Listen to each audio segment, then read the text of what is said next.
అండి అందరికీ welcome back to my channel. అందరూ ఎలా ఉన్నారు? నేనైతే చాలా బాగున్నాను. లాస్ట్ టైం అయితే మేము ఉలవలు అయితే పండించామండి. దాంతో పిండి అయితే ఆడించి అయితే తెచ్చుకున్నాను. ఈరోజు అయితే దాంతో పప్పు అయితే చేస్తున్నాను.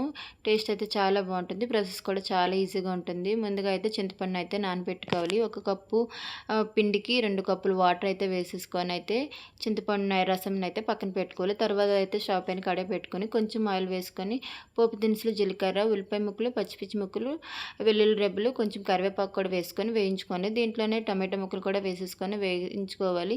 ఇది వేగేలోగా ముందుగా చింతపండుని అయితే నానపెట్టుకున్నాం కదండి, దాంట్లో కొంచెం ఉప్పు, పసుపు, కొంచెం కారం కూడా వేసేసుకొని బాగా కలుపుకోవాలి. దీంట్లో 1 కప్పు పిండి కూడా వేసుకొని బాగా కలుపుకోవాలి.